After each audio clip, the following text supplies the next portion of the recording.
நம்மளுடைய இஸ்லாமிய அமைப்புகள் என்ன பண்ணிட்டு இருக்கீங்க? இதெல்லாம் பார்த்தா அறாமா தெரியலையா? இதற்கு உங்களுடைய எதிர்ப்பு தெரிவிக்கணுமா? இந்தியாவும் உங்கள் நாடு தானே. இவங்க இந்த மாதிரியான கலாச்சார சீர்கேட்டில் ஈடுபடுறாங்களே, நம்மளுடைய குழந்தைகளும் பாதிக்கப்படணும்னு கொஞ்சமாவது அந்த திங்கிங் இருக்கா?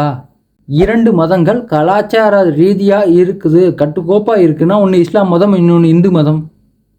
அந்த இந்து மதம் குடும்பங்கிற ஸ்ட்ரக்சரை மட்டும்தான் ஆதரிக்கும். இஸ்லாமும் குடும்பங்கிற ஸ்ட்ரக்சரை மட்டும்தான் ஆதரிக்கும். வானவில் குரூப்பை ஏற்றுக்காது ரெண்டுமே. இந்த மாதிரியான கார்த்திகை மாதத்தில் நாய் தெரியும்ல, இந்த மாதிரியான கல்ச்சரையும் ஏற்றுக்காது 2 மதமும்.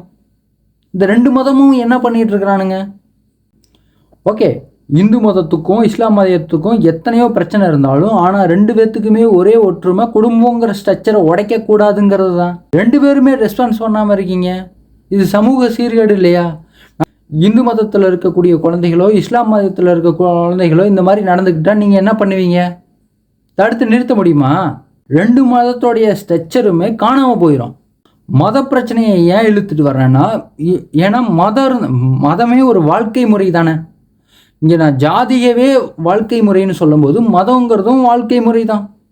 அந்த வாழ்க்கை முறையில் இருக்கக்கூடிய குடும்பங்கிற ஸ்ட்ரக்சரை உடைக்க நினைக்கிறான் இங்கே இருக்கக்கூடிய தீக்க கும்பலும். ஏன்னா அந்த படத்தை எடுத்த ராஸ்கல் சொல்லியிருக்கான். அந்த ராஸ்கல் என்னன்னு சொல்லியிருக்கான்னா, இங்கே பெரியார் புடுங்கின மண் அப்படின்னு புடுங்கியிருக்கான்.